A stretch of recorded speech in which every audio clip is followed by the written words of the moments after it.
सत श्री अकाल जी। प्यार भरी फतेह कबूल करिਓ। ਵਾਹਿਗੁਰੂ ਜੀ ਕਾ ਖਾਲਸਾ ਵਾਹਿਗੁਰੂ ਜੀ ਕੀ ਫਤਿਹ। ਅਸੀਂ ਦਿਨ ਪ੍ਰਤੀ ਦਿਨ ਤੁਹਾਡੇ ਨਾਲ ਇਤਿਹਾਸ ਦੇ ਨਾਲ ਤੁਹਾਨੂੰ ਇਤਿਹਾਸ ਦੇ ਨਾਲ ਜੋੜਦੇ ਰਹਿੰਦੇ ਹਾਂ ਅਤੇ ਇਤਿਹਾਸ ਪ੍ਰਤੀ ਜਾਗਰੂਕ ਕਰਦੇ ਰਹਿੰਦੇ ਹਾਂ ਤਾਂ ਕਿ ਤੁਹਾਡੇ ਵਿੱਚ ਅਤੇ ਤੁਹਾਡੇ ਬੱਚਿਆਂ ਵਿੱਚ ਇਤਿਹਾਸ ਨੂੰ ਪੜ੍ਹਨ ਦਾ ਜਜ਼ਬਾ ਕਾਇਮ ਹੋਵੇ। ਅਤੇ ਅੱਜ ਅਸੀਂ ਜਿਸ ਯੁੱਗ ਪੁਰਸ਼ ਦੀ ਗੱਲ ਕਰ ਰਹੇ ਹਾਂ ਉਹਨਾਂ ਦਾ ਨਾਮ ਹੈ ਡਾਕਟਰ ਭੀਮ ਰਾਓ ਅੰਬੇਦਕਰ ਸਾਹਿਬ।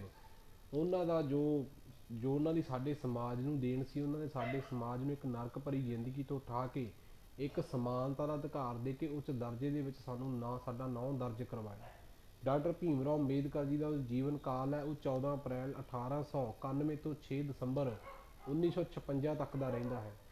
ਡਾਕਟਰ ਬਾਬਾ ਸਾਹਿਬ ਅੰਬੇਦਕਰ ਦੇ ਨਾਮ ਨਾਲ ਪ੍ਰਸਿੱਧ ਇੱਕ ਭਾਰਤੀ ਕਾਨੂੰਨ ਸਾਜ਼, ਅਰਥ ਸ਼ਾਸਤਰੀ, ਰਾਜਨੀਤੀਵਾਨ ਅਤੇ ਸਮਾਜ ਸੁਧਾਰਕ ਸਨ, ਜਿਨ੍ਹਾਂ ਨੇ ਦਲਿਤ ਬੋਧੀ ਲਹਿਰ ਨੂੰ ਪ੍ਰੇਰਿਤ ਕੀਤਾ ਅਤੇ ਬਹੁਜਨ ਨਾਲ ਹੁੰਦੇ ਸਮਾਜਿਕ ਭੇਦਭਾਵ ਦੇ ਖਿਲਾਫ ਪ੍ਰਚਾਰ ਕੀਤਾ।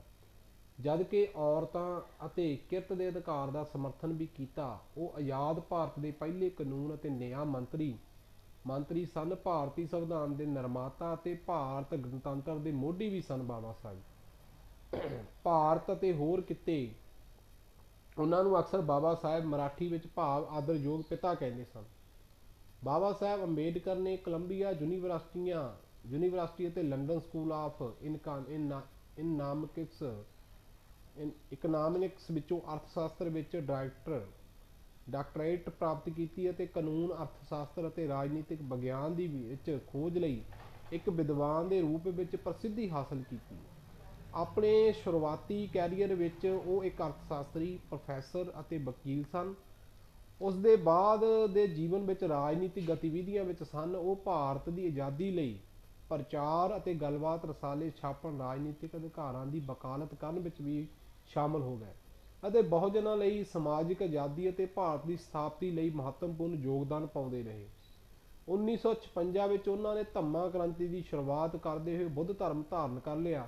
ਉਹਨਾਂ ਦੇ ਨਾਲ ਲੱਖਾਂ ਦੀ ਤਾਦਾਦ ਵਿੱਚ ਬਹੁਜਨਾਂ ਨੇ ਬੁੱਧ ਧਰਮ ਸਵੀਕਾਰ ਕੀਤਾ।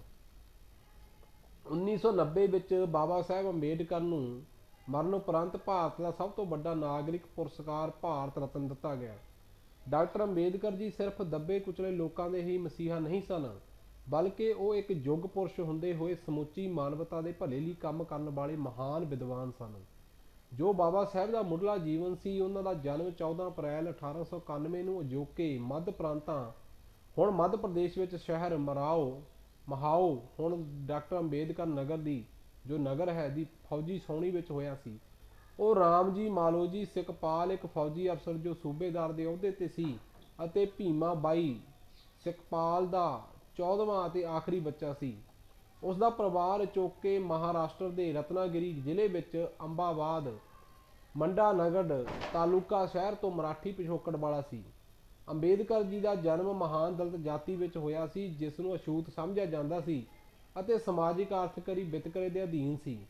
ਅੰਬੇਦਕਰ ਨੇ ਪੂਰਵਜਾਂ ਦੇ ਬ੍ਰਿਟਿਸ਼ ਈਸਟ ਇੰਡੀਆ ਕੰਪਨੀ ਦੀ ਫੌਜ ਲਈ ਲੰਬੇ ਸਮੇਂ ਤੋਂ ਕੰਮ ਕੀਤਾ ਸੀ ਅਤੇ ਉਸ ਦੇ ਪਿਤਾ ਨੇ ਮਹਾਓ ਛਾਉਣੀ ਵਿੱਚ ਬਰਤਾਨੀਆ ਭਾਰਤੀ ਫੌਜ ਵਿੱਚ ਨੌਕਰੀ ਕੀਤੀ ਸੀ।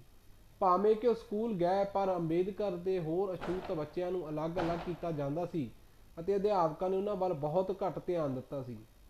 ਉਹਨਾਂ ਨੂੰ ਕਲਾਸ ਦੇ ਅੰਦਰ ਬੈਠਣ ਦੀ ਆਗਿਆ ਨਹੀਂ ਸੀ। ਜਦ ਉਹਨਾਂ ਨੇ ਪਾਣੀ ਪੀਣਾ ਹੁੰਦਾ ਸੀ ਤਾਂ ਕਿਸੇ ਉੱਚ ਜਾਤੀ ਦੇ ਵਿਅਕਤੀ ਵੱਲੋਂ ਉਚਾਈ ਤੋਂ ਪਾਣੀ ਡੋਲਿਆ ਜਾਂਦਾ ਸੀ, ਕਿਉਂਕਿ ਉਹਨਾਂ ਨੂੰ ਪਾਣੀ ਜਾਂ ਪਾਣੀ ਵਾਲੇ ਭਾਂਡੇ ਨੂੰ ਛੂਹਣ ਦੀ ਇਜਾਜ਼ਤ ਨਹੀਂ ਸੀ।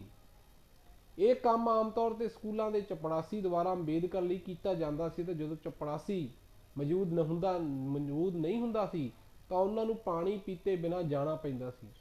ਉਹਨਾਂ ਨੇ ਸਥਿਤੀ ਨੂੰ ਬਾਅਦ ਵਿੱਚ ਆਪਣੀ ਲਿਖਤ ਦੇ ਨੋ ਪੀਐਨ ਨੋ ਵਾਟਰ ਵਿੱਚ ਦਰਸਾਇਆ ਸੀ ਕਿ ਉਸ ਨੂੰ ਅਲੱਗ ਬੋਰੇ ਤੇ ਬੈਠਣਾ ਪੈਂਦਾ ਸੀ, ਜਿਸ ਨੂੰ ਉਹ ਨਾਲ ਘਰ ਹੀ ਲਿਜਾਂਦੇ ਸਨ। ਸ਼੍ਰੀ ਰਾਮ ਜੀ ਸਿਕਪਾਲ 1894 ਵਿੱਚ ਸੇਵਾ ਮੁਕਤ ਹੋ ਗਏ ਅਤੇ 2 ਸਾਲ ਬਾਅਦ ਇਹ ਪਰਿਵਾਰ ਨਾਲ ਸਤਾਰਾ ਚਲੇ ਗਏ। ਉਹਨਾਂ ਦੇ ਜਾਣ ਤੋਂ ਥੋੜ੍ਹੀ ਦੇਰ ਬਾਅਦ ਅੰਬੇਦਕਰ ਦੀ ਮਾਂ ਜੀ ਦੀ ਮੌਤ ਹੋ ਜਾਂਦੀ ਹੈ। ਬੱਚਿਆਂ ਦਾ ਪਾਲਣ ਪੋਸ਼ਣ ਅਤੇ ਦੇਖਭਾਲ ਉਹਨਾਂ ਦੀ ਮਾਸੀ ਨੇ ਕੀਤੀ ਅਤੇ ਮੁਸ਼ਕਲ ਹਾਲਾਤਾਂ ਵਿੱਚ ਗੁਜ਼ਾਰੇ। ਉਹਨਾਂ ਨੇ 3 ਪੁੱਤਰ ਬਾਲਾਰਾਮ, ਆਨੰਦ ਰਾਓ ਅਤੇ ਭੀਮ ਰਾਓ ਅਤੇ 2 ਬੇਟੀਆਂ ਮਯੂਲਾ ਅਤੇ ਤੁਲਸਾ ਵੀ ਬਚੇ। ਆਪਣੇ ਭਰਾਵਾਂ ਤੇ ਭੈਣਾਂ ਤੋਂ ਸਿਰਫ ਅੰਬੇਦਕਰ ਹੀ ਆਪਣੀ ਪ੍ਰੀਖਿਆ ਪਾਸ ਕਰਕੇ ਹਾਈ ਸਕੂਲ ਗਏ। ਉਹਨਾਂ ਦਾ ਅਸਲ ਉਪਨਾਮ ਸਕਾਪਾਲ ਸੀ, ਪਰ ਉਹਨਾਂ ਦੇ ਪਿਤਾ ਨੇ ਸਕੂਲ ਵਿੱਚ ਉਹਨਾਂ ਦਾ ਨਾਮ ਅੰਬੇਦਕਰ ਦਰਜ ਕਰਵਾਇਆ ਸੀ। ਜਿਸ ਦਾ ਮਤਲਬ ਹੈ ਉਹ ਰਤਨਾਗਿਰੀ ਜ਼ਿਲ੍ਹੇ ਦੇ ਵਿੱਚ ਆਪਣੇ ਜੱਦੀ ਪਿੰਡ ਤੋਂ ਅਬਦਾਬੇ ਤੋਂ ਆਇਆ ਸੀ।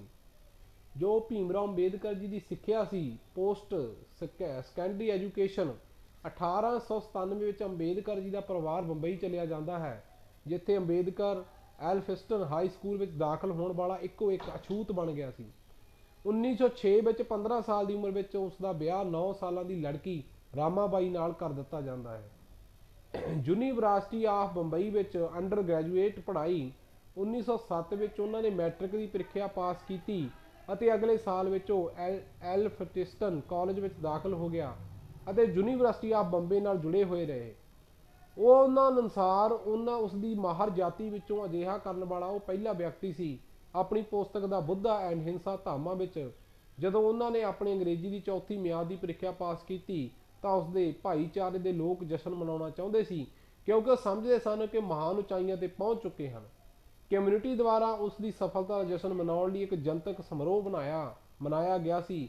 ਇਸ ਮੌਕੇ ਉਹਨਾਂ ਨੂੰ ਉਹਨਾਂ ਦੇ ਦਾਦਾ ਕੇਲੂਸਕਰ ਲੇਖਕ ਅਤੇ ਪਰਿਵਾਰ ਦੇ ਇੱਕ ਮਿੱਤਰ ਨੇ ਬੁੱਧ ਜੀਵਨੀ ਪੇਸ਼ ਕੀਤੀ। 1912 ਤੱਕ ਉਸਨੇ ਬੰਬਈ ਯੂਨੀਵਰਸਿਟੀ ਤੋਂ ਅਰਥਸ਼ਾਸਤਰੀ ਅਤੇ ਰਾਜਨੀਤਿਕ ਵਿਗਿਆਨ ਵਿੱਚ ਆਪਣੀ ਡਿਗਰੀ ਪ੍ਰਾਪਤ ਕੀਤੀ ਤੇ ਬੜੌਦਾ ਰਾਜ ਸਰਕਾਰ ਨਾਲ ਰੁਜ਼ਗਾਰ ਲਈ ਤਿਆਰ ਹੋ ਗਏ। ਉਸਦੀ ਪਤਨੀ ਨੇ ਆਪਣੇ ਪਰਿਵਾਰ ਨੂੰ ਅੱਗੇ ਵਧਾਇਆ ਤੇ ਕੰਮਕਾਜ ਸ਼ੁਰੂ ਕਰ ਦਿੱਤਾ। ਜਦੋਂ ਉਸ ਨੂੰ ਛੇਤੀ ਨਾਲ ਆਪਣੇ ਬਿਮਾਰ ਪਿਤਾ ਨੂੰ ਵੇਖਣ ਲਈ ਬੰਬਈ ਵਾਪਸ ਆਉਣਾ ਪਿਆ, ਜਿਸ ਦੀ ਮੌਤ 2 ਫਰਵਰੀ 1913 ਨੂੰ ਹੋ ਜਾਂਦੀ ਹੈ। ਕੋਲੰਬੀਆ ਯੂਨੀਵਰਸਿਟੀਆਂ ਵਿੱਚ ਪੋਸਟ ਗ੍ਰੈਜੂਏਟ ਦੀ ਪੜ੍ਹਾਈ 1913 ਵਿੱਚ ਅੰਬੇਦਕਰ 22 ਸਾਲ ਦੀ ਉਮਰ ਵਿੱਚ ਅਮਰੀਕਾ ਚਲਿਆ ਜਾਂਦਾ ਹੈ। ਉਸ ਨੂੰ ਮਹਾਰਾਜਾ ਬਦੌੜਾ ਸਿਆਂ ਜਾਂ ਰਾਓ ਗਾਇਕਵਾੜ ਬੜੌਦਾ ਦੇ ਗਾਇਕਵਾੜ ਦੁਆਰਾ ਸਥਾਪਿਤ ਕੀਤਾ ਗਈ ਸਕੀਮ ਦੇ ਤਹਿਤ 3 ਸਾਲਾਂ ਲਈ ਪ੍ਰਤੀ ਮਹੀਨਾ 11.5 ਸਟਰਲਿੰਗ ਦੀ ਬੜੌਦਾ ਸਟੇਟ ਸਕਾਲਰਸ਼ਿਪ ਨਾਲ ਸਨਮਾਨਿਤ ਕੀਤਾ ਗਿਆ ਸੀ, ਜਿਸ ਨੂੰ ਨਿਊਯਾਰਕ ਸਿਟੀ ਵਿੱਚ ਕੋਲੰਬੀਆ ਯੂਨੀਵਰਸਿਟੀ ਵਿੱਚ ਪੋਸਟ ਗ੍ਰੈਜੂਏਟ ਸਿੱਖਿਆ ਲਈ ਮੌਕੇ ਪ੍ਰਦਾਨ ਕਰਨ ਲਈ ਤਿਆਰ ਕੀਤਾ ਗਿਆ ਸੀ। ਉੱਥੇ ਪਹੁੰਚਣ ਤੋਂ ਬਾਅਦ ਉਹ ਲਿਵਿੰਗਸਟਨ ਹਾਲ ਦੇ ਕਮਰਿਆਂ ਵਿੱਚ ਨਾਵਲਾਂ ਪਠਨਾਂ ਦਾ ਨਾਂ ਇੱਕ ਪਾਰਸੀ ਸੀ ਜੋ ਜ਼ਿੰਦਗੀ ਭਰ ਦਾ ਮਿੱਤਰ ਸੀ, ਨਾਲ ਹੀ ਸੈਟਲ ਹੋ ਗਿਆ। ਉਸਨੇ ਜੂਨ 1915 ਵਿੱਚ MA ਪ੍ਰੀਖਿਆ ਪਾਸ ਕੀਤੀ ਅਤੇ ਅਰਥਸ਼ਾਸਤਰ, ਸਮਾਜ ਸ਼ਾਸਤਰ, ਇਤਿਹਾਸ, ਫਿਲਾਸਫੀ, ਰਾਜਨੀਤਿਕ ਵਿਗਿਆਨ ਅਤੇ ਮਾਨਵ ਸ਼ਾਸਤਰ ਦੇ ਹੋਰ ਵਿਸ਼ਿਆਂ ਵਿੱਚ ਮਹਾਰਤ ਹਾਸਲ ਕੀਤੀ। ਭੀਮਰਾਓ ਜੀ ਨੇ ਇੱਕ ਥੀਮਸ ਪ੍ਰਾਚੀਨ ਭਾਰਤੀ ਵਪਾਰ ਪੇਸ਼ ਕੀਤਾ। ਅੰਬੇਦਕਰ, ਜੌਨ ਡੇਵੀ ਅਤੇ ਲੋਕਤੰਤਰ ਨੇ ਉਹਨਾਂ ਦੁਆਰਾ ਕੰਮ ਤੋਂ ਪ੍ਰਭਾਵਿਤ ਵੀ ਹੋਇਆ। 1916 ਵਿੱਚ ਉਹਨਾਂ ਨੇ ਇੱਕ MA ਲਈ ਆਪਣੀ ਦੂਜੀ themes national dividend of India 'ਚ ਹਿਸਟੋਰਿਕ ਐਂਡ ਐਨਾਲਿਟਿਕ ਸਟੱਡੀ ਨੂੰ ਪੂਰਾ ਕੀਤਾ ਤੇ ਆਖਰਕਾਰ ਉਹਨਾਂ ਨੇ ਤੀਜੀ ਥੀਮਸ ਲਈ ਲੰਡਨ ਰਵਾਨਾ ਹੋਣ ਲਈ 1927 ਵਿੱਚ ਅਰਥਸ਼ਾਸਤਰ ਵਿੱਚ ਆਪਣੀ HSD ਪ੍ਰਾਪਤ ਕੀਤੀ। 9 ਮਈ ਨੂੰ ਉਸਨੇ ਮਨੁੱਖੀ ਵਿਗਿਆਨੀ ਅਲੈਗਜ਼ੈਂਡਰ ਟੇਰਨਵੀਸਰ ਦੁਆਰਾ ਕਰਵਾਏ ਇੱਕ ਸੈਮੀਨਾਰ ਤੋਂ ਪਹਿਲਾਂ ਭਾਰਤ ਵਿੱਚ ਜਾਤ ਉਹਨਾਂ ਦਾ ਮਕੈਨਿਜ਼ਮ, ਉਤਪਤੀ ਅਤੇ ਵਿਕਾਸ ਦਾ ਪੇਪਰ ਪੇਸ਼ ਕੀਤਾ। ਲੰਡਨ ਸਕੂਲ ਆਫ ਇਕਨਾਮਿਕਸ ਵਿੱਚ ਪੋਸਟ ਗ੍ਰੈਜੂਏਸ਼ਨ ਦੀ ਪੜ੍ਹਾਈ। ਅਕਤੂਬਰ 1916 ਵਿੱਚ ਉਸਨੇ ਗ੍ਰੇਜ਼ ਇਨ ਵਿੱਚ ਵਾਰ ਕੋਰਸ ਲਈ ਦਾਖਲਾ ਲਿਆ ਤੇ ਉਸ ਸਮੇਂ ਲੰਡਨ ਸਕੂਲ ਆਫ ਇਕਨਾਮਿਕਸ ਵਿੱਚ ਦਾਖਲਾ ਲੈ ਲਿਆ, ਜਿੱਥੇ ਉਸਨੇ ਇੱਕ ਡਾਕਟਰ ਦੀ ਥੀਮਸ ਤੇ ਕੰਮ ਕਰਨਾ ਸ਼ੁਰੂ ਕਰ ਦਿੱਤਾ। ਜੂਨ 1917 ਵਿੱਚ ਉਹ ਭਾਰਤ ਪਰਤਿਆ ਕਿਉਂਕਿ ਬੜੌਦਾ ਤੋਂ ਉਸਦੀ ਸਕਾਲਰਸ਼ਿਪ ਸਮਾਪਤ ਹੋ ਗਈ ਸੀ। ਉਸਦਾ ਪੁਸਤਕ ਸੰਗ੍ਰਹਿ ਉਸ ਵੇਲੇ ਵੱਖੋ ਵੱਖਰੇ ਸਮੁੰਦਰੀ ਜਹਾਜ਼ਾਂ ਤੇ ਭੇਜਿਆ ਗਿਆ ਸੀ ਅਤੇ ਸਮੁੰਦਰੀ ਜਹਾਜ਼ ਇੱਕ ਜਰਮਨ ਪਣਡੁੱਬੀ ਦੁਆਰਾ ਹਮਲਾ ਕੀਤਾ ਗਿਆ ਤੇ ਡੁੱਬ ਗਈ। ਉਸ ਨੂੰ 4 ਸਾਲ ਦੇ ਅੰਦਰ ਆਪਣੀ ਥੀਮਸ ਜਮ੍ਹਾਂ ਕਰਵਾਉਣ ਲਈ ਲੰਡਨ ਵਾਪਸ ਜਾਣ ਦੀ ਆਗਿਆ ਮਿਲ ਗਈ। ਉਹ ਪਹਿਲੇ ਮੌਕੇ ਤੇ ਵਾਪਸ ਆ ਗਿਆ ਤੇ 1921 ਵਿੱਚ ਮਾਸਟਰ ਦੀ ਡਿਗਰੀ ਪੂਰੀ ਕੀਤੀ। 1923 ਵਿੱਚ ਉਹਨਾਂ ਨੇ problem of the rupee its origin and solution ਨਾਮ ਦੀ ਥੀਮਸ ਪੇਸ਼ ਕੀਤੀ। ਇਸੇ ਸਾਲ ਉਸ ਨੂੰ ਅਰਥ ਸ਼ਾਸਤਰ ਵਿੱਚ DSc ਕੀਤੀ। ਉਸ ਨੂੰ ਤੀਜੀ ਅਤੇ ਚੌਥੀ ਡਾਕਟਰ LLD ਕੋਲੰਬੀਆ 1952 ਤੇ D ਲਿਟ ਉਸਮਾਨੀਆ 1553 ਨੂੰ ਸਨਮਾਨਿਤ ਕੀਤਾ ਗਿਆ। ਜੋ ਭੀਮਰਾਓ ਅੰਬੇਦਕਰ ਜੀ ਨੇ ਛੂਤਛਾਤ ਦਾ ਵਿਰੋਧ ਕੀਤਾ ਜਦੋਂ ਕਿ ਅੰਬੇਦਕਰ ਬੜੌਦਾ ਰਿਆਸਤ ਦੁਆਰਾ ਪੜ੍ਹਿਆ ਸੀ, ਉਹ ਇਸ ਦੀ ਸੇਵਾ ਲਈ ਬੰਨਿਆ ਹੋਇਆ ਸੀ। ਉਸ ਨੂੰ ਗਾਇਕਵਾੜ ਦਾ ਮਿਲਟਰੀ ਸੈਕਟਰੀ ਨਿਯੁਕਤ ਕੀਤਾ ਗਿਆ, ਪਰ ਥੋੜੇ ਸਮੇਂ ਵਿੱਚ ਹੀ ਛੱਡਣਾ ਪਿਆ। ਉਸਨਾਂ ਨੇ ਇਸ ਘਟਨਾ ਨੂੰ ਆਪਣੀ ਆਤਮਕਥਾ ਵੇਟਿੰਗ ਫਾਰ ਵੀਜ਼ਾ ਵਿੱਚ ਦੱਸਿਆ। ਇਸ ਤੋਂ ਬਾਅਦ ਉਸਨੇ ਆਪਣੀ ਵੱਧ ਰਹੇ ਪਰਿਵਾਰ ਲਈ ਕਮਾਈ ਦੇ ਤਰੀਕੇ ਲੱਭਣ ਦੀ ਕੋਸ਼ਿਸ਼ ਕੀਤੀ। ਉਹ ਇੱਕ ਅਕਾਊਂਟੈਂਟ ਅਤੇ ਇੱਕ ਪ੍ਰਾਈਵੇਟ ਟਿਊਟਰ ਦੇ ਤੌਰ ਤੇ ਕੰਮ ਵੀ ਕਰਦੇ ਸੀ ਅਤੇ ਇੱਕ ਨਿਵੇਸ਼ ਸਲਾਹ ਕਾਰੋਬਾਰ ਦੀ ਸਥਾਪਨਾ ਕੀਤੀ। ਪਰੰਤੂ ਜਦੋਂ ਉਹਨਾਂ ਦੇ ਗ੍ਰਾਹਕਾਂ ਨੇ ਜਾਣਿਆ ਕਿ ਇਹ ਛੂਤ ਹੈ ਤਾਂ ਇਹ ਅਸਫਲ ਹੋ ਗਿਆ।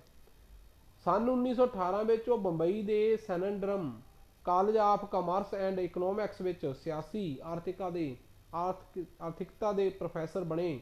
ਹਾਲਾਂਕਿ ਵਿਦਿਆਰਥੀਆਂ ਨੂੰ ਉਸ ਤਰ੍ਹਾਂ ਦਾ ਕੋਈ ਦਿੱਕਤ ਨਹੀਂ ਸੀ, ਪਰ ਦੂਜੇ ਪ੍ਰੋਫੈਸਰਾਂ ਨੂੰ ਨਾਲ ਪੀਣਾ ਪਾਣੀ ਦਾ ਜੱਗ ਸਾਂਝਾ ਕਰਨ ਤੇ ਇਤਰਾਜ਼ ਸੀ।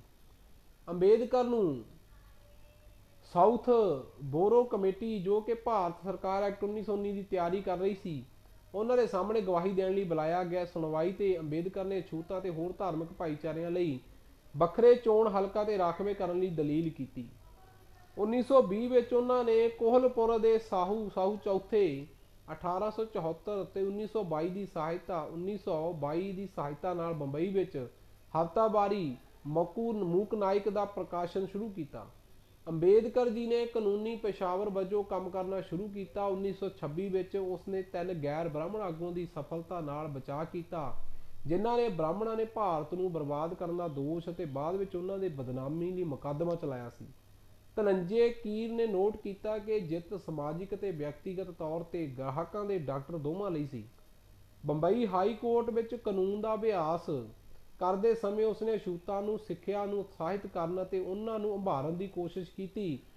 ਉਹਨਾਂ ਦਾ ਪਹਿਲਾ ਸੰਗਠਨ ਯਤਨ ਕੇਂਦਰੀ ਸੰਸਥਾ ਬ੍ਰਹਿਸ਼ਕਤੀ ਹਿਤਕਾਰਨੀ ਸਭਾ ਦੀ ਸਥਾਪਨਾ ਕਰਨਾ ਸੀ, ਜਿਸ ਦਾ ਮਕਸਦ ਸਿੱਖਿਆ ਅਤੇ ਸਮਾਜਿਕ ਆਰਥਿਕ ਸੁਧਾਰ ਨੂੰ ਉਤਸ਼ਾਹਿਤ ਕਰਨਾ ਸੀ ਤੇ ਨਾਲ ਨਾਲ ਦਲਿਤਾਂ ਦੀ ਭਲਾਈ ਕਰਨਾ ਸੀ। ਦਲਿਤ ਹੱਕਾਂ ਦੇ ਲਈ ਰੱਖਿਆ ਲਈ ਉਸਨੇ 5 ਅਖਬਾਰਾਂ, ਮੂਕਨਾਕ 1920, ਬ੍ਰਹਿਸ਼ਕਤੀ ਭਾਰਤ 1924, ਸਮਤਾ 1928, ਜਨਤਾ 1930, ਪ੍ਰਬੁੱਧਾ ਭਾਰਤ 1956 ਵਿੱਚ ਉਹਨਾਂ ਦੀ ਸ਼ੁਰੂਆਤ ਕੀਤੀ। 1925 ਵਿੱਚ ਉਹ ਆਲ ਯੂਰਪੀਅਨ ਸਾਈਮਨ ਕਮਿਸ਼ਨ ਵਿੱਚ ਕੰਮ ਕਰਨ ਲਈ ਬੰਬਈ ਪ੍ਰੈਜ਼ੀਡੈਂਸੀ ਵਿੱਚ ਕਮੇਟੀ ਵਿੱਚ ਨਿਯੁਕਤ ਹੋਏ ਸੀ। ਇਹ ਕਮਿਸ਼ਨ ਨੇ ਭਾਰਤ ਭਰ ਵਿੱਚ ਬਹੁਤ ਵੱਡੇ ਰੋਸ ਮੁਜ਼ਾਹਰੇ ਕੀਤੇ ਅਤੇ ਬਹੁਤ ਸਾਰੇ ਭਾਰਤੀਆਂ ਨੇ ਇਸ ਦੀ ਰਿਪੋਰਟ ਨੂੰ ਅਣਡਿੱਠ ਕਰ ਦਿੱਤਾ। ਜਦ ਅੰਬੇਦਕਰ ਨੇ ਖੁਦ ਭਵਿੱਖ ਲਈ ਇੱਕ ਵੱਖਰੀ ਸਿਫਾਰਿਸ਼ ਲਿਖੀ, 1927 ਤੱਕ ਅੰਬੇਦਕਰ ਜੀ ਨੇ ਛੂਤ-ਛਾਤ ਵਿਰੁੱਧ ਸਰਗਰਮ ਲਹਿਰ ਸ਼ੁਰੂ ਕਰਨ ਦਾ ਫੈਸਲਾ ਕੀਤਾ ਸੀ। ਉਹਨਾਂ ਨੇ ਹਿੰਦੂ ਮੰਦਰਾਂ ਵਿੱਚ ਦਾਖਲ ਹੋਣ ਲਈ ਦੇ ਹੱਕ ਲਈ ਸੰਘਰਸ਼ ਵੀ ਸ਼ੁਰੂ ਕੀਤਾ। ਉਹ ਸ਼ਹਿਰ ਦੇ ਮੁੱਖ ਪਾਣੀ ਦੀ ਟੈਂਕੀ ਤੋਂ ਪਾਣੀ ਲਿਆਉਣ ਲਈ ਅਛੂਤ ਭਾਈਚਾਰੇ ਦੇ ਹੱਕਾਂ ਲਈ ਲੜਨ ਲਈ ਮਹਾੜ ਸੱਤਿਆਗ੍ਰਹਿ ਦੀ ਅਗਵਾਈ ਕਰਦਾ ਸੀ। 1927 ਦੇ ਅਖੀਰ ਵਿੱਚ ਇੱਕ ਸੰਮੇਲਨ ਵਿੱਚ ਅੰਬੇਦਕਰ ਨੇ ਜਾਤੀਗਤ ਭੇਦਭਾਵ ਅਤੇ ਛੂਤ-ਛਾਤ ਲਈ ਵਿਚਾਰਧਾਰਾ ਨੂੰ ਸਹੀ ਠਹਿਰਾਉਣ ਲਈ ਕਲਾਸਿਕ ਹਿੰਦੂ ਪਾਠ ਮਨੂ ਸਿਮਰਤੀ ਮਨੂ ਦੇ ਨਿਯਮ ਨੂੰ ਜਨਤਕ ਤੌਰ ਤੇ ਨਿੰਦਾ ਕੀਤੀ ਅਤੇ ਉਸਨੇ ਰਸਮੀ ਰੂਪ ਵਿੱਚ ਪ੍ਰਾਚੀਨ ਲਿਖਤ ਦੀਆਂ ਕਾਪੀਆਂ ਵੀ ਸਾੜ ਦਿੱਤੀਆਂ। 25 ਦਸੰਬਰ 1927 ਨੂੰ ਉਸਨੇ ਮਨੂ ਸਿਮਰਤੀ ਦੀਆਂ ਕਾਪੀਆਂ ਸਾੜਨ ਲਈ ਹਜ਼ਾਰਾਂ ਪੈਰੋਕਾਰਾਂ ਦੀ ਅਗਵਾਈ ਕੀਤੀ। ਇਸ ਤਰ੍ਹਾਂ ਹਰ ਸਾਲ 25 ਦਸੰਬਰ ਨੂੰ ਮਨੋ ਸਿਮਰਤੀ ਦਹਨ ਦਿਵਸ, ਮਨੂ ਸਿਮਰਤੀ ਬਰਨਿੰਗ ਡੇ ਦੇ ਤੌਰ ਤੇ ਅੰਬੇਦਕਰਤਾ ਤੇ ਦਲਿਤਾਂ ਦੁਆਰਾ ਮਨਾਇਆ ਜਾਂਦਾ ਹੈ। 1930 ਵਿੱਚ ਅੰਬੇਦਕਰ ਨੇ 3 ਮਹੀਨਿਆਂ ਦੀ ਤਿਆਰੀ ਪਿੱਛੋਂ ਕਲਾਰਾਮ ਮੰਦਰ ਅੰਦੋਲਨ ਸ਼ੁਰੂ ਕੀਤਾ। ਕਾਲਰਾਮ ਮੰਦਰ ਸੱਤਿਆਗ੍ਰਹਿ ਵਿਖੇ 15,000 ਵਲੰਟੀਅਰ ਨਾਸਕ ਦੀ ਸਭ ਤੋਂ ਵੱਡੀ ਮੁਹਿੰਮ ਵਿੱਚ ਇਕੱਠੇ ਹੋਏ। ਇਹ ਜਲੂਸ ਦੀ ਅਗਵਾਈ ਇੱਕ ਫੌਜੀ ਬੈਂਡ ਸਕੌਟਸ ਦਾ ਇੱਕ ਬੈਚ ਦੁਆਰਾ ਕੀਤੀ ਗਈ। ਔਰਤਾਂ ਤੇ ਪੁਰਸ਼ ਪਰਮੇਸ਼ਰ ਨੂੰ ਪਹਿਲੀ ਵਾਰ ਦੇਖਣ ਲਈ ਆਏ, ਅਨੁਸ਼ਾਸਨ, ਆਦੇਸ਼ ਅਤੇ ਦ੍ਰਿੜਤਾ ਦੇ ਰਾਹ ਤੇ ਚਲੇ ਜਾਣ। ਜਦੋਂ ਦਰਵਾਜ਼ੇ ਤੱਕ ਪਹੁੰਚੇ ਤਾਂ ਬ੍ਰਾਹਮਣ ਅਧਿਕਾਰੀਆਂ ਨੇ ਦਰਵਾਜ਼ੇ ਬੰਦ ਕਰ ਲਏ। 1932 ਵਿੱਚ ਬ੍ਰਿਟਿਸ਼ ਕਮਿਊਨਲ ਅਵਾਰਡ ਵਿੱਚ ਦਬੇ ਵਰਗਾਂ ਲਈ ਇੱਕ ਵੱਖਰੇ ਚੋਣ ਹਲਕੇ ਦੀ ਸਥਾਪਨਾ ਦਾ ਐਲਾਨ ਕੀਤਾ ਅਤੇ ਗਾਂਧੀ ਦੇ ਛੂਤਾਂ ਲਈ ਇੱਕ ਵੱਖਰੇ ਚੋਣ ਹਲਕੇ ਦਾ ਜ਼ੋਰਦਾਰ ਵਿਰੋਧ ਕੀਤਾ। ਗਾਂਧੀ ਨੇ ਜੋ ਛੂਤਾਂ ਲਈ ਇੱਕ ਵੱਖਰੇ ਚੋਣ ਨਿਯਮ ਸੀ ਜੋ ਭੀਮ ਰਾਓ ਅੰਬੇਦਕਰ ਜੀ ਨੇ ਮੰਗੇ ਸੀ, ਉਹਨਾਂ ਦਾ ਵਿਰੋਧ ਕੀਤਾ ਸੀ, ਕਿਉਂਕਿ ਗਾਂਧੀ ਡਰਦਾ ਸੀ ਕਿ ਅਜਿਹੀ ਵਿਵਸਥਾ ਹਿੰਦੂ ਭਾਈਚਾਰੇ ਨੂੰ ਵੰਡ ਦੇਵੇਗੀ। ਪੁਣੇ ਨੇ ਜਰਬਦਾ ਕੇਂਦਰੀ ਜੇਲ੍ਹ ਵਿੱਚ ਕੈਦ ਹੋਣ ਤੇ ਗਾਂਧੀ ਨੇ ਰੋਸ ਪ੍ਰਗਟ ਕੀਤਾ ਤੇ ਜਲਦੀ ਕਾਂਗਰਸ ਦੇ ਸਿਆਸਤਦਾਨਾਂ ਅਤੇ ਕਾਰਕੁਨ ਜਿਵੇਂ ਕਿ ਮਦਨ ਮੋਹਨ ਮਾਲਵੀਆ ਅਤੇ ਪਾਲਵਕਰਨ ਬਾਲੂ ਅਤੇ ਜਰਵਾੜਾ ਵਿਖੇ ਅੰਬੇਦਕਰ ਅਤੇ ਉਸਦੇ ਸਮਰਥਕਾਂ ਨਾਲ ਸਾਂਝੀ ਮੀਟਿੰਗ ਕੀਤੀ। 25 ਸਤੰਬਰ 1932 ਨੂੰ ਪੂਨਾ ਐਕਟ ਨਾਮ ਦੇ ਸਮਝੌਤੇ ਤੇ ਅੰਬੇਦਕਰ ਹਿੰਦੂਆਂ ਵਿੱਚ ਦਬੇ ਕੁਚਲੇ ਲੋਕਾਂ ਵੱਲੋਂ ਅਤੇ ਮਦਨ ਮੋਹਨ ਮਾਲਵੀਆ ਦੂਜੇ ਹਿੰਦੂਆਂ ਵਿੱਚੋਂ ਵਿਚਕਾਰ ਹਸਤਾਖਰ ਕੀਤੇ ਗਏ। ਸਮਝੌਤੇ ਦੇ ਆਮ ਚੋਣ ਹਲਕੇ ਦੇ ਅੰਦਰ ਅਸਥਾਈ ਵਿਧਾਇਕਾਂ ਦੀ ਦੱਬੇ ਕੁਚਲੇ ਲੋਕਾਂ ਲਈ ਰਾਖਵੀਆਂ ਸੀਟਾਂ ਦਿੱਤੀਆਂ ਗਈਆਂ। ਸਮਝੌਤੇ ਦੇ ਕਾਰਨ ਕੁਚਲੇ ਲੋਕਾਂ ਨੂੰ ਬ੍ਰਿਟੇਨ ਦੇ ਪ੍ਰਧਾਨ ਮੰਤਰੀ ਰਾਮਸੇ ਮੈਕਡੋਨਾਲਡ ਦੁਆਰਾ ਪ੍ਰਸਤਾਵਿਤ ਕਮਿਊਨਲ ਅਵਾਰਡ ਵਿੱਚ ਨਿਰਧਾਰਿਤ ਕੀਤੇ ਗਏ 71 ਦੀ ਬਜਾਏ ਵਿਧਾਨ ਸਭਾ ਵਿੱਚ 148 ਸੀਟਾਂ ਪ੍ਰਾਪਤ ਹੋਈਆਂ। ਇਸ ਪਾਠ ਵਿੱਚ ਅਸੂਤਾਂ ਨੂੰ ਹਿੰਦੂਆਂ ਵਿੱਚ ਦਰਸਾਉਣ ਲਈ ਉਦੇਸ਼ ਉਦਾਸ ਸਹਿਣੀਆਂ ਦਬਲੇ ਕੁਚਲੇ ਲੋਕਾਂ ਦੀ ਵਰਤੋਂ ਕੀਤੀ ਗਈ, ਜਿਨ੍ਹਾਂ ਨੂੰ ਬਾਅਦ ਵਿੱਚ ਭਾਰਤ ਐਕਟ 1935 ਦੇ ਅਧੀਨ 1950 ਦੇ ਬਾਅਦ ਤੇ ਭਾਰਤੀ ਸੰਵਿਧਾਨ ਨਾਲ ਅਨੁਸੂਚਿਤ ਜਾਤੀਆਂ ਅਨੁਸੂਚਿਤ ਜਨਜਾਤੀਆਂ ਕਿਹਾ ਗਿਆ। ਪੁਣੇ ਸਮਝੌਤੇ ਵਿੱਚ ਇਕਜੁੱਟ ਵੋਟਰਾਂ ਦਾ ਸਿਧਾਂਤ ਤੌਰ ਤੇ ਗਠਨ ਕੀਤਾ ਗਿਆ, ਪਰ ਪ੍ਰਾਇਮਰੀ ਸਿੱਖਿਆ ਚੋਣਾਂ ਵਿੱਚ ਅਛੂਤ ਪ੍ਰਕਿਰਿਆ ਤੇ ਆਪਣੇ ਉਮੀਦਵਾਰਾਂ ਦੀ ਚੋਣ ਲਈ ਵਰਤੀ ਗਈ। 1935 ਵਿੱਚ ਅੰਬੇਦਕਰ ਨੂੰ ਸਰਕਾਰੀ ਲਾਅ ਕਾਲਜ ਬੰਬਈ ਦਾ ਪ੍ਰਿੰਸੀਪਲ ਨਿਯੁਕਤ ਕੀਤਾ ਗਿਆ। 2 ਸਾਲਾਂ ਤੱਕ ਪਾਤੇ ਰਹੇ ਤੇ ਉਸਦੇ ਰਾਮ ਜੇਸ ਕਾਲਜ ਦਿੱਲੀ ਯੂਨੀਵਰਸਿਟੀ ਦੇ ਸੰਸਥਾਪਕ ਰਾਏ ਕੇਦਾਰਨਾਥ ਦੀ ਮੌਤ ਤੋਂ ਬਾਅਦ ਇਸ ਕਾਲਜ ਤੇ ਗਵਰਨਿੰਗ ਬਾਡੀ ਦੇ ਚੇਅਰਮੈਨ ਦੇ ਤੌਰ ਤੇ ਵੀ ਕੰਮ ਕੀਤਾ। ਬੰਬਈ ਵਿੱਚ ਰਹਿੰਦਿਆਂ ਅੰਬੇਦਕਰ ਨੇ ਇੱਕ ਘਰ ਦੀ ਉਸਾਰੀ ਦਾ ਕੰਮ ਸੰਭਾਲਿਆ ਤੇ 50,000 ਤੋਂ ਵੱਧ ਕਿਤਾਬਾਂ ਵਾਲੀ ਆਪਣੀ ਨਿੱਜੀ ਲਾਇਬ੍ਰੇਰੀ ਰੱਖੀ। ਉਸੇ ਸਾਲ ਇੱਕ ਲੰਮੀ ਬਿਮਾਰੀ ਦੇ ਕਾਰਨ ਉਸਦੀ ਪਤਨੀ ਰਾਮਾਬਾਈ ਦੀ ਮੌਤ ਹੋ ਗਈ। ਉਸਦੀ ਪੰਡਰਪੁਰ ਦੇ ਤੀਰਥ ਯਾਤਰਾ ਕਰਨ ਲਈ ਬੜੀ ਪੁਰਾਣੀ ਇੱਛਾ ਸੀ, ਪਰ ਅੰਬੇਦਕਰ ਨੇ ਉਸ ਨੂੰ ਜਾਣ ਤੋਂ ਇਨਕਾਰ ਕਰ ਦਿੱਤਾ ਸੀ। ਹਿੰਦੂ ਧਰਮ ਅਤੇ ਪੰਡਰਪੁਰ ਜਿੱਥੇ ਉਹਨਾਂ ਨੂੰ ਅਛੂਤ ਸਮਝਿਆ ਜਾਂਦਾ ਸੀ, ਜਾਣ ਦੀ ਬਜਾਏ ਆਪਣੇ ਲਈ ਇੱਕ ਨਵਾਂ ਪੰਡਰਪੁਰ ਬਣਾ ਦਿੱਤਾ। 13 ਅਕਤੂਬਰ ਨੂੰ ਨਾਸਿਕ ਵਿੱਚ ਜਿਉਲਾ ਪਰਿਵਰਤਨ ਕਾਨਫਰੰਸ ਤੇ ਅੰਬੇਦਕਰ ਧਰਮ ਬਦਲਣ ਦੀ ਇੱਛਾ ਦਾ ਐਲਾਨ ਕਰਦਾ ਹੈ ਅਤੇ ਆਪਣੇ ਚੇਲਿਆਂ ਨੂੰ ਹਿੰਦੂ ਧਰਮ ਛੱਡਣ ਲਈ ਪ੍ਰੇਰਿਤ ਕੀਤਾ। ਉਹ ਪੂਰੇ ਭਾਰਤ ਵਿੱਚ ਇੱਕ ਜਨਤਕ ਮੀਟਿੰਗਾਂ ਵਿੱਚ ਆਪਣੇ ਸੰਦੇਸ਼ ਨੂੰ ਦੁਹਰਾਇਆ। 1936 ਵਿੱਚ ਅੰਬੇਦਕਰ ਜੀ ਨੇ ਸੁਤੰਤਰ ਲੇਬਰ ਪਾਰਟੀ ਦੀ ਸਥਾਪਨਾ ਕੀਤੀ, ਜਿਸ ਨੇ 1937 ਦੀਆਂ ਬੰਬਈ ਚੋਣਾਂ ਨੂੰ 13 ਆਜ਼ਾਦ ਅਤੇ 4 ਆਮ ਸੀਟਾਂ ਲਈ ਕੇਂਦਰੀ ਵਿਧਾਨ ਸਭਾ ਲਈ ਚੁਣੌਤੀ ਵੀ ਦਿੱਤੀ ਅਤੇ 11 ਤੇ 3 ਦੀਆਂ ਸੀਟਾਂ ਰਾਖਵੀਆਂ ਰੱਖੀਆਂ। ਅੰਬੇਦਕਰ ਬੰਬਈ ਵਿਧਾਨ ਸਭਾ ਦਾ ਵਿਧਾਇਕ MLA ਦੇ ਤੌਰ ਤੇ ਚੁਣਿਆ ਜਾਂਦਾ ਹੈ।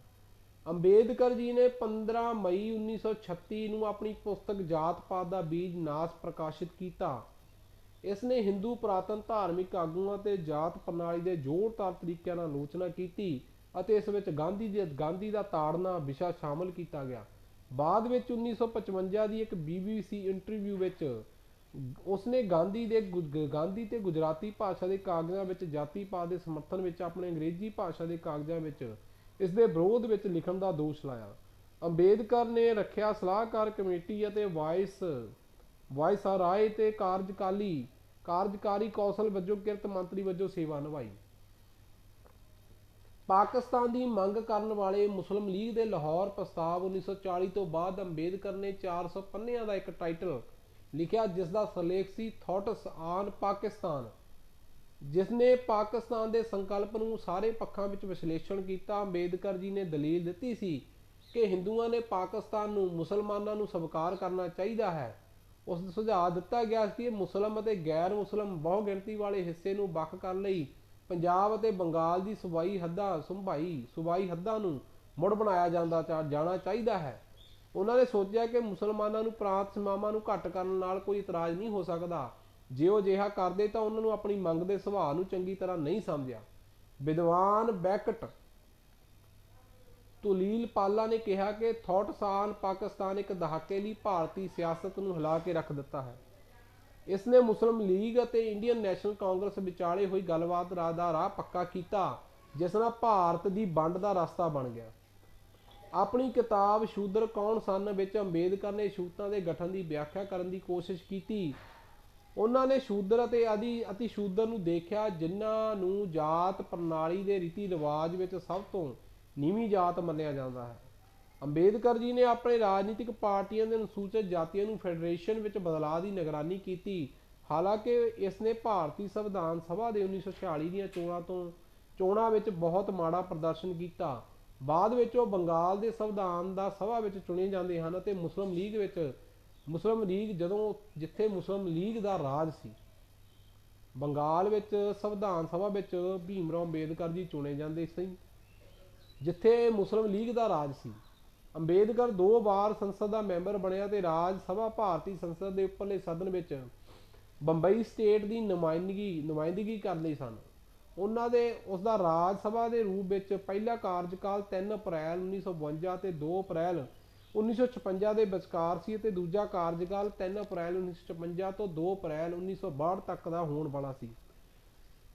ਪਰ ਮਿਆਦ ਦੀ ਸਮਾਪਤੀ ਤੋਂ ਪਹਿਲਾਂ 6 ਦਸੰਬਰ 1956 ਨੂੰ ਭੀਮ ਰਾਓ ਅੰਬੇਦਕਰ ਜੀ ਦੀ ਮੌਤ ਹੋ ਜਾਂਦੀ ਹੈ। ਅੰਬੇਦਕਰ ਜੀ ਨੇ ਬੰਬਈ ਨਾਰਥ ਵਿੱਚ ਪਹਿਲੀ ਭਾਰਤੀ ਆਮ ਚੋਣਾਂ ਦੀ ਇੱਕ ਚੋਣ ਲੜੀ, ਪਰ ਉਹ ਆਪਣੇ ਸਾਬਕਾ ਸਹਾਇਕ ਅਤੇ ਕਾਂਗਰਸ ਪਾਰਟੀ ਦੇ ਉਮੀਦਵਾਰ ਨਾਰਾਇਣ ਸਾਡੋਬਾ ਕਾਰਜਕੋਲਕਰ ਤੋਂ ਹਾਰ ਗਏ। ਉਸ ਨੇ ਫਿਰ 1954 ਦਾ ਭੰਡਾਰਾ ਤੋਂ ਉਪ ਚੋਣ ਵਿੱਚ ਲੋਕ ਸਭਾ ਵਿੱਚ ਦਾਖਲ ਹੋਣ ਦੀ ਕੋਸ਼ਿਸ਼ ਕੀਤੀ, ਪਰ ਕਾਂਗਰਸ ਪਾਰਟੀ ਜਿੱਤੀ। 1957 ਵਿੱਚ ਦੂਜੀ ਵਾਰ ਚੋਣਾਂ ਵਿੱਚ ਸਮੇਂ ਵਿੱਚ ਅੰਬੇਦਕਰ ਸਾਹਿਬ ਦੀ ਮੌਤ ਹੋ ਜਾਂਦੀ ਹੈ। ਭਾਰਤ ਦੇ ਸੰਵਿਧਾਨ ਦਾ ਖਰੜਾ ਤਿਆਰ ਕਰਨਾ 15 ਅਗਸਤ 1947 ਨੂੰ ਭਾਰਤ ਦੀ ਆਜ਼ਾਦੀ ਬਾਅਦ ਕਾਂਗਰਸ ਦੀ ਅਗਵਾਈ ਵਾਲੀ ਨਵੀਂ ਸਰਕਾਰ ਨੇ ਅੰਬੇਦਕਰ ਜੀ ਨੂੰ ਦੇਸ਼ ਦੇ ਪਹਿਲੇ ਕਾਨੂੰਨ ਅਤੇ ਨਿਆਂ ਮੰਤਰੀ ਵਜੋਂ ਸੇਵਾ ਕਰਨ ਲਈ ਸੱਦਾ ਪੱਤਰ ਦਿੱਤਾ, ਜਿਸ ਨੂੰ ਉਹਨਾਂ ਨੇ ਸਵੀਕਾਰ ਕਰ ਲਿਆ ਤੇ 29 ਅਗਸਤ ਨੂੰ ਉਹਨਾਂ ਨੂੰ ਸੰਵਿਧਾਨ ਡਰਾਫਟ ਕਮੇਟੀ ਦਾ ਚੇਅਰਮੈਨ ਨਿਯੁਕਤ ਕੀਤਾ ਗਿਆ ਅਤੇ ਭਾਰਤ ਦਾ ਨਵਾਂ ਸੰਵਿਧਾਨ ਲਿਖਣ ਲਈ ਸੰਵਿਧਾਨ ਸਭਾ ਦੁਆਰਾ ਨਿਯੁਕਤ ਕੀਤਾ ਗਿਆ। ਅੰਬੇਦਕਰ ਜੀ ਇੱਕ ਬੁੱਧੀਮਾਨ ਸੰਵਿਧਾਨਕ ਮਾਹਰ ਸੀ, ਜਿਸ ਨੇ 60 ਦੇਸ਼ਾਂ ਵਿੱਚ ਸੰਵਿਧਾਨ ਦੀ ਪੜ੍ਹਾਈ ਕੀਤੀ ਸੀ। ਅੰਬੇਦਕਰ ਜੀ ਨੂੰ ਭਾਰਤ ਦੇ ਸੰਵਿਧਾਨ ਦਾ ਪਿਤਾ ਮੰਨਿਆ ਗਿਆ ਹੈ। ਸੰਵਿਧਾਨ ਸਭਾ ਵਿੱਚ ਡਰਾਫਟ ਕਮੇਟੀ ਦੇ ਇੱਕ ਮੈਂਬਰ ਟੀ ਕ੍ਰਿਸ਼ਨਾਚਾਰੀ ਨੇ ਕਿਹਾ ਕਿ ਅੰਤ ਵਿੱਚ ਸੰਵਿਧਾਨ ਖਾਡੇ ਦਾ ਭਾਰ ਡਾਕਟਰ ਅੰਬੇਦਕਰ ਜੀ ਉੱਤੇ ਆ ਗਿਆ ਹੈ ਅਤੇ ਮੈਨੂੰ ਇਸ ਵਿੱਚ ਕੋਈ ਸ਼ੱਕ ਨਹੀਂ ਕਿ ਉਹ ਉਸਦੇ ਕਾਰਜ ਨੂੰ ਅਜਿਹੇ ਤਰੀਕੇ ਨਾਲ ਪੂਰਾ ਕਰਨਗੇ ਕਿ ਕੋਈ ਬਿਨਾਂ ਸ਼ੱਕ ਦੇ ਸ਼ਲਾਘਾਯੋਗ ਹੈ। ਅਸੀਂ ਉਹਨਾਂ ਦਾ ਧੰਨਵਾਦ ਕਰਦੇ ਹਾਂ। 1894 ਵਿੱਚ ਪਿਤਾ ਜੀ ਦੀ ਮੌਤ ਤੋਂ ਰਿਟਾਇਰ ਹੋ ਗਏ। ਇਹਨਾਂ ਦੀ 1984 ਵਿੱਚ ਪਿਤਾ ਜੀ ਨੌਕਰੀ ਤੋਂ ਰਿਟਾਇਰ ਹੋ ਜਾਂਦੇ ਹਨ। 1894 ਵਿੱਚ ਪਿਤਾ ਜੀ ਨੌਕਰੀ ਤੋਂ ਰਿਟਾਇਰ ਹੋ ਜਾਂਦੇ ਹਨ। ਉਸ ਤੋਂ ਜਲਦੀ ਹੀ ਆਪ ਜੀ ਦੀ ਮਾਤਾ ਜੀ ਸਵਰਗ ਸਿਧਾਰ ਜਾਂਦੇ ਹਨ। ਉਸ ਤੋਂ ਬਾਅਦ ਆਪ ਬੰਬੇ ਆ ਕੇ ਰਹਿਣ ਲੱਗ ਜਾਂਦੇ ਤੇ 1907 ਵਿੱਚ ਬਾਬਾ ਸਾਹਿਬ ਭੀਮ ਰਾਓ ਜੋ ਅਲੰਗਾਬਾਦ ਤੋਂ 3 ਭਿੰਨ ਭੇਦ ਦੇਖੇ, ਇਹਨਾਂ ਕ੍ਰਿਤੀਆਂ ਨੇ ਉਹਨਾਂ ਦਾ ਮਨ ਕਾਫੀ ਦੁਖਾਇਆ। ਉਹਨਾਂ ਦੀ ਸ਼ਾਦੀ ਹਿੰਦੂ ਰੀਤੀ ਰਿਵਾਜਾਂ ਤਹਿਤ ਰਾਮਾਬਾਈ ਦੇ ਨਾਲ ਕਰ ਦਿੱਤੀ ਗਈ। 1908 ਵਿੱਚ ਆਪ ਜੀ ਨੇ ਐਲਫਿਸਟੋਨ ਕਾਲਜ ਵਿੱਚ ਦਾਖਲਾ ਲਿਆ ਤੇ ਬੜੌਦਾ ਦੇ ਸ਼ਾਸਕ ਗਾਇਕਵਾੜ ਕੋਲ 25 ਰੁਪਏ ਪ੍ਰਤੀ ਮਹੀਨਾ ਸਕਾਲਰਸ਼ਿਪ ਹਾਸਲ ਕੀਤੀ। 1912 ਵਿੱਚ ਆਪ ਨੇ ਇਕਨੋਮਿਕਸ ਤੇ ਪੋਲੀਟੀਕਲ ਸਾਇੰਸ ਵਿੱਚ ਡਿਗਰੀ ਹਾਸਲ ਕੀਤੀ। ਉਸ ਸਮੇਂ ਦੌਰਾਨ ਹੀ ਉਹਨਾਂ ਦੇ ਬੜੌਦਾ ਰਾਜ ਸਰਕਾਰ ਵਿੱਚ ਨੌਕਰੀ ਕਰਨ ਦਾ ਫੈਸਲਾ ਕੀਤਾ। ਉਸ ਸਮੇਂ ਦੌਰਾਨ ਆਪ ਜੀ ਦੇ ਘਰ ਇੱਕ ਪੁੱਤਰ ਨੇ ਜਨਮ ਲਿਆ। ਪੁੱਤਰ ਦਾ ਨਾਂ ਜਸਵੰਤ ਰੱਖਿਆ ਗਿਆ। ਫਿਰ 2 ਫਰਵਰੀ 1913 ਵਿੱਚ ਆਪ ਜੀ ਦੇ ਪਿਤਾ ਜੀ ਸਵਰਗ ਸਿਧਾਰ ਗਏ। ਬਾਬਾ ਸਾਹਿਬ ਭੀਮ ਰਾਓ ਅੰਬੇਦਕਰ ਦੇ ਗਰੀਬ ਤੇ ਪਛੜੇ ਹੋਏ ਦਲਿਤਾਂ ਦੇ ਹਿੱਤਾਂ ਦੀ ਰੱਖਿਆ ਲਈ ਜੋ ਪਹਿਲਾ ਦਿੱਤਾ, ਉਸ ਨੂੰ ਅੱਜ ਇਹ ਸਮਾਜ ਦੀ ਅੱਖੋਂ ਓਹਲੇ ਨਹੀਂ ਕਰ ਸਕਦਾ। ਗਰੀਬ ਤੇ ਪਛੜੇ ਹੋਏ ਸਮਾਜ ਲਈ ਜੇ ਨੌਕਰੀਆਂ ਦੀ ਲਈ ਰਾਖਵਾਂਕਰਨ ਕੀਤਾ ਗਿਆ, ਉਸ ਦੇ ਪਿੱਛੇ ਬਾਬਾ ਸਾਹਿਬ ਜੀ ਦਾ ਹੀ ਯੋਗਦਾਨ ਸੀ। 1920 ਵਿੱਚ ਵਕੀਲੀ ਨਾਇਕ ਦੇ ਸਿਰਲੇਖ ਹੇਠ ਇੱਕ ਪ੍ਰਕਾਸ਼ਨ ਸ਼ੁਰੂ ਕੀਤਾ ਗਿਆ, ਜਿਸ ਨੂੰ ਲੀਡਰ ਆਫ ਸਾਇਲੈਂਟ ਵੀ ਕਿਹਾ ਗਿਆ। ਇਸ ਪ੍ਰਕਾਸ਼ਨ ਦੇ ਇਸਤੇਮਾਲ ਛੂਤ-ਛਾਤ ਦੀ ਬਿਮਾਰੀ ਦੇ ਖਿਲਾਫ ਲੜਨ ਲਈ ਇੱਕ ਕੈਪਸੂਲ ਜਾਂ ਟੀਕੇ ਦੇ ਤੌਰ ਤੇ ਕੰਮ ਕੀਤਾ ਗਿਆ। ਇਸ ਵਿੱਚ ਗਲਤ ਰਾਜਨੀਤੀ ਦੀ ਆਲੋਚਨਾ ਵੀ ਕੀਤੀ ਗਈ। ਫਿਰ ਬਾਬਾ ਸਾਹਿਬ 1926 ਦੇ ਵਿੱਚ ਵਿਧਾਨ ਸਭਾ ਦੇ ਮੈਂਬਰ ਵਜੋਂ ਨਿਯੁਕਤ ਹੋਏ। ਫਿਰ 1927 ਵਿੱਚ ਛੂਤ-ਛਾਤ ਦੀ ਬਿਮਾਰੀ ਖਿਲਾਫ ਲੜਨ ਲਈ ਇੱਕ ਅੰਦੋਲਨ ਵੀ ਕੀਤਾ। ਉਸ ਸਮੇਂ ਛੂਤ-ਛਾਤ ਦਾ ਇੰਨਾ ਬੋਲਬਾਲਾ ਸੀ ਕਿ ਗਰੀਬ ਵਰਗ ਦੇ ਲੋਕਾਂ ਦੇ ਹੱਥਾਂ ਦਾ ਕੋਈ ਪਾਣੀ ਵੀ ਪੀਣ ਲਈ ਤਿਆਰ ਨਹੀਂ ਸੀ। ਉਹਨਾਂ ਨੂੰ ਮੰਦਰਾਂ ਵਿੱਚ ਜਾਣ ਦੀ ਮਨਾਹੀ ਸੀ। ਬਾਬਾ ਸਾਹਿਬ ਨੇ ਇਸ ਖਿਲਾਫ ਆਵਾਜ਼ ਉਠਾਈ ਅਤੇ ਉਹਨਾਂ ਨੂੰ ਅਧਿਕਾਰ ਦੀ ਰੱਖਿਆ ਲਈ ਕਦਮ ਉਠਾਏ। ਉਹਨਾਂ ਇੱਕ ਅੰਦੋਲਨ ਵੀ ਚਲਾਇਆ, ਜਿਸ ਵਿੱਚ ਪਾਣੀ ਦੀ ਸਮੱਸਿਆ ਦਾ ਹੱਲ ਲੱਭ ਲਿਆ। 1928 ਵਿੱਚ ਬਾਬਾ ਸਾਹਿਬ ਜੀ ਨੂੰ ਬੰਬੇ ਪ੍ਰੈਜ਼ੀਡੈਂਸੀ ਕਮੇਟੀ ਵਿੱਚ ਸਾਰੇ ਯੂਰਪੀ ਸਾਈਮਨ ਕਮਿਸ਼ਨਾਂ ਵਿੱਚ ਕੰਮ ਕਰਨ ਲਈ ਨਿਯੁਕਤ ਕੀਤਾ ਗਿਆ। ਬਾਬਾ ਸਾਹਿਬ ਨੇ ਭਾਰਤੀ ਰਾਸ਼ਟਰੀ ਕਾਂਗਰਸ ਦੇ ਇਹਨਾਂ ਲੀਡਰਾਂ ਦੀਆਂ ਗਲਤ ਨੀਤੀਆਂ ਦੀ ਆਲੋਚਨਾ ਵੀ ਕੀਤੀ। ਬਾਬਾ ਸਾਹਿਬ ਭ੍ਰਿਸ਼ਟ ਰਾਜ ਦੀ ਅਸਫਲਤਾ ਤੋਂ ਅਸੰਤੁਸ਼ਟ ਸਨ। ਉਹਨਾਂ ਨੇ ਦਲਿਤ ਸਮਾਜ ਦੀ ਪੜ੍ਹਿਆ ਲਿਖਿਆ ਹੋਵੇ ਦੀ ਗੱਲ ਦੇ ਪੂਰਾ ਪਹਿਰਾ ਦਿੱਤਾ। 1935 ਵਿੱਚ ਆਪ ਜੀ ਨੇ ਸਰਕਾਰੀ ਲਾਅ ਕਾਲਜ ਵਿੱਚ ਪ੍ਰਿੰਸੀਪਲ ਦਾ ਅਹੁਦਾ ਹਾਸਲ ਕੀਤਾ। ਇਸ ਤਰ੍ਹਾਂ 2 ਸਾਲ ਤੱਕ ਉਹਨਾਂ ਨੇ ਇੱਕ ਪ੍ਰਿੰਸੀਪਲੀ ਦੇ ਅਹੁਦੇ ਤੇ ਕੰਮ ਕੀਤਾ। ਬੰਬਈ ਵਿੱਚ ਰਹਿ ਕੇ ਉਹਨਾਂ ਨੇ ਆਪਣੇ ਲਈ ਇੱਕ ਘਰ ਦਾ ਨਿਰਮਾਣ ਕਰ ਲਿਆ। ਉੱਥੇ ਉਹਨਾਂ ਨੇ ਲਗਭਗ 50,000 ਕਿਤਾਬਾਂ ਦੀ ਇੱਕ ਲਾਇਬ੍ਰੇਰੀ ਵੀ ਸਥਾਪਿਤ ਕੀਤੀ। ਇੱਕ ਲੰਮੀ ਬਿਮਾਰੀ ਕਾਰਨ ਆਪ ਜੀ ਦੀ ਪਤਨੀ ਦਾ ਸਵਰਗਵਾਸ ਹੋ ਗਿਆ ਤੇ ਆਪ ਜੀ ਨੇ ਜਾਤ ਪਾਤ ਦਾ ਨਾਸ਼ ਕਰਨ ਲਈ ਹਿੰਦੂ ਧਰਮ ਛੱਡ ਕੇ ਬੁੱਧ ਧਰਮ ਅਪਣਾਇਆ। ਬਾਬਾ ਸਾਹਿਬ ਨੇ ਵਿਸ਼ਵ ਪ੍ਰਸਿੱਧ ਬੁੱਧ ਧਰਮ ਨੂੰ ਇਸ ਲਈ ਅਪਣਾਇਆ ਕਿ ਬਹੁਜਨ ਸਮਾਜ ਦੇ ਲੋਕ ਸਦੀਵੀ ਅਮਨ ਸ਼ਾਂਤੀ ਨਾਲ ਜੀ ਸਕਣ। ਬਾਬਾ ਸਾਹਿਬ ਜੀ ਦੀ ਜੋ ਮੌਤ ਹੈ 6 ਦਸੰਬਰ 1956 ਨੂੰ ਆਪਣੇ ਦਿੱਲੀ ਵਾਲੇ ਨਿਵਾਸ ਸਥਾਨ ਤੇ ਉਹਨਾਂ ਸਵਰਗਵਾਸ ਹੋ ਗਿਆ। ਉਹਨਾਂ ਨੇ ਭਾਰਤੀ ਸਮਾਜ ਲਈ ਜੋ ਕੁਰਬਾਨੀਆਂ ਦਿੱਤੀਆਂ ਉਹ ਨਾ ਭੁੱਲਣ ਯੋਗ ਹਨ। ਉਹਨਾਂ ਨੇ ਆਪਣਾ ਸਾਰਾ ਜੀਵਨ ਆਪਣੇ ਸਮਾਜ ਲਈ ਤੇ ਉਹਨਾਂ ਦੀ ਭਲਾਈ ਦੇ ਲੇਖੇ ਲਾ ਦਿੱਤਾ। ਅੱਜ 14 ਅਪ੍ਰੈਲ ਦਾ ਹਰ ਸਾਲ ਦਾ ਦਿਨ ਬਾਬਾ ਸਾਹਿਬ ਡਾਕਟਰ ਭੀਮ ਰਾਓ ਅੰਬੇਦਕਰ ਜੀ ਦਾ ਜਨਮ ਦਿਨ ਦੇ ਤੌਰ ਤੇ ਮਨਾਇਆ ਜਾਂਦਾ। ਸੋ ਇਹ ਸੀ ਬਾਬਾ ਸਾਹਿਬ ਭੀਮ ਰਾਓ ਅੰਬੇਦਕਰ ਜੀ ਦੀ ਜੀਵਨੀ। ਸੋ ਪਹਿਲਾਂ ਤਾਂ ਮਾਫੀ ਮੰਗਦਾ ਕਿ ਕੁਝ ਸ਼ਬਦਾਂ ਨੂੰ ਪੜ੍ਹਨ ਵਿੱਚ ਮੈਂ ਗਲਤੀ ਕਰ ਜਾਂਦਾ ਤੇ ਗਲਤੀ ਦਾ ਜਾਚਕ ਹਾਂ ਤੇ ਤੁਹਾਡਾ ਬੱਚਾ ਹਾਂ ਤੇ ਗਲਤੀ ਮਾਫ ਕਰਨ ਦੀ ਤੁਸੀਂ ਵੀ ਹੁਨਰ ਰੱਖਦੇ ਹੋ। ਸੋ ਮੇਰੀ ਕੋਸ਼ਿਸ਼ ਹੁੰਦੀ ਹੈ ਕਿ ਤੁਹਾਡੇ ਬੱਚਿਆਂ ਨੂੰ ਉਸ ਇਤਿਹਾਸ ਬਾਰੇ ਜਾਣੂ ਕਰਵਾ ਸਕਾਂ ਜਿਸ ਇਤਿਹਾਸ ਤੋਂ ਤੁਹਾਡੇ ਬੱਚੇ ਬਹੁਤ ਦੂਰ ਨੇ। ਅੱਜ ਸਾਡੇ ਕੋਲ ਹਰ ਪ੍ਰਕਾਰ ਦਾ ਉਪਕਰਨ ਮੌਜੂਦ ਹੈ ਜਿਸ ਰਾਹੀਂ ਅਸੀਂ ਆਪਣੇ ਇਤਿਹਾਸ ਨੂੰ ਪੜ੍ਹ ਸਕਦੇ ਹਾਂ। ਜ਼ਰੂਰੀ ਨਹੀਂ ਇਸ ਇਤਿਹਾਸ ਨੂੰ ਕਿਤਾਬਾਂ ਵਿੱਚ ਪੜ੍ਹ ਸਕਦੇ ਹਾਂ। ਇਸ ਇਤਿਹਾਸ ਨੂੰ ਤੁਸੀਂ ਆਪਣੇ ਮੋਬਾਈਲਾਂ, ਟਾਈਪਾਂ, ਕੰਪਿਊਟਰ ਵਿੱਚ ਜਾਂ ਆਪਣੇ LG ਟੀਵੀਆਂ ਵਿੱਚ ਵੀ ਪੜ੍ਹ ਸਕਦੇ ਹੋ। ਅੱਜ ਕੱਲ੍ਹ ਹਰ ਇੱਕ ਜਗ੍ਹਾ ਗੂਗਲ ਮੌਜੂਦ ਹੈ, ਕ੍ਰੋਮ ਮੌਜੂਦ ਹੈ। ਤੁਸੀਂ ਉਸ ਵਿੱਚ ਸਰਚਿੰਗ ਕਰਕੇ ਕਿਤੇ ਵੀ ਕਿਸੇ ਦੇਸ਼ ਦਾ ਇਤਿਹਾਸ ਵੀ ਲੱਭ ਸਕਦੇ ਹੋ, ਪੜ੍ਹ ਸਕਦੇ ਹੋ। ਕੋਸ਼ਿਸ਼ ਕਰੋ ਆਪਣੇ ਬੱਚਿਆਂ ਨੂੰ ਇਤਿਹਾਸ ਨਾਲ ਜੋੜੋ ਕਿ ਦੱਸੋ ਸਾਡਾ ਇਤਿਹਾਸ ਕੀ ਹੈ। ਸੋ ਅਗਲੀ ਵੀਡੀਓ ਵਿੱਚ ਜਲਦ ਮਿਲਦੇ ਹਾਂ। ਸਤਿ ਸ਼੍ਰੀ ਅਕਾਲ।